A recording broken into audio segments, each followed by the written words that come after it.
आणि आज राज्यात काय चाललंय याची पॉलिसी मी करते. लोकांनी मला इतिहासकारक म्हणून मतदान नाही केले, लोकांनी मी पॉलिसी चांगली करावी ह्याच्यासाठी मतदान केलं. मी तुम्हाला खरं सांगू, मला इतिहासात खूप इंटरेस्ट आहे, पण ज्याच्यात एक वाचायची अभ्यास करायची एक वेळ असते. आत्ता माझ्यासमोर मी एक लोकप्रतिनिधी आहे. लोकप्रतिनिधी म्हणून महागाई, बेरोजगारी, भ्रष्टाचार, इकॉनॉमिक सिच्युएशन, ट्रम्प ॲडमिनिस्ट्रेशनचा भारतावर इम्पॅक्ट, पॉलिसीवर इम्पॅक्ट, तुमच्या आणि माझ्या आणि इथे असलेल्या सगळ्या लोकांची रोजीचा प्रश्न आहे. त्या दिवशी काय झालं त्याच्यातून तुमच्या आयुष्यात फरक पडणार आहे का ट्रम्प ॲडमिनिस्ट्रेशन आणि आजच्या बजेटनी फरक पडणार आहे? ते कुठल्या गोष्टीला कधी महत्त्व द्यायचं किंवा हा त्यांचा एक दुसरा चेंजिंग ऑफ नॅरेटिव्हही असू शकतो की मूळ मुद्दे महागाई, बेरोजगारी, भ्रष्टाचार, झालेले आरोप याला बगल देण्यासाठी हे होतंय का, अशी लोक पत्रकारांनी मगाशी मला विचारलेला प्रश्न आहे.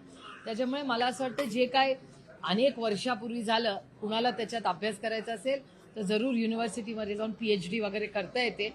आणि खूप लोक रिसर्चर्स आहेत त्या देशामध्ये जे उत्तम रिसर्च करतात, ते करू शकतात. मी एक लोकप्रतिनिधी आहे आणि आज देशासमोर, राज्यासमोर आजचं फिस्कल डेफिसिट राज्याचं आणि देशाचं वाढत चाललेलं आहे. तर मूळ मुद्दे, मी इतिहासकारक नाही आहे, ते डिपार्टमेंट वेगळं आहे, मी पॉलिसी मेकर आहे. आणि आज राज्यात काय चाललंय याची पॉलिसी मी करते. लोकांनी मला इतिहासकारक म्हणून मतदान नाही केले, लोकांनी मी पॉलिसी चांगली करावी ह्याच्यासाठी मतदान केलं. काही एका बाजूला फायनान्शियल एक्सपर्ट जे आहेत त्यांनी अनेक वेळा लाडकी बहीण योजनेवर बोलून दाखवलेलं आहे की सरकारच्या तिजोरीवर किती साधारण याचं सगळं प्रेशर येतं. पण दुसऱ्या बाजूला आता काही लोकांचं, युतीतल्या लोकांचं म्हणणं आहे की ही जी अमाऊंट आहे ती आपण 2,500 करू. 2,500 केल्यानंतर या सरकारवरच्या तिजोरीचा भार जो आहे तो सरकार पेलवेल असं वाटतंय. नाही, हे सरकारनेच याचं उत्तर दिलं पाहिजे ना. मी कसं याचं उत्तर देणार? 2500 काय, मी तर म्हणते 3,000 करा. आमची तर कमिटमेंट 3,000चीच होती. ते 3,000 केले तर मी स्वागतच करीन त्याचं. चांगली गोष्ट आहे जर 2,500-3,000 करत असतील तर. कारण का महागाई पण तेवढीच वाढली आहे ना. काय करतील आमच्या बिचाऱ्या बहिणी? त्यामुळे 2,500-3,000 करावी असा माझा आग्रह राहील.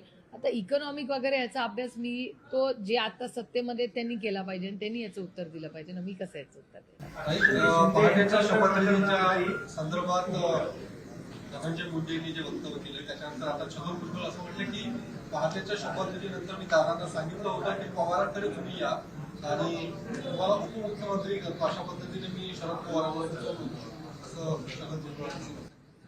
मी त्या प्रोसेसमध्येच नव्हते, त्याच्यामुळे मला नाही माहिती. मी तेव्हा एवढी इमोशनली डेव्हिस्टेटेड होते, मला विश्वासच बसत नव्हता अशी घटना होऊ शकते का म्हणून. त्याच्यामुळे मला हे कोण काय बोललं याची फार कमी माहिती.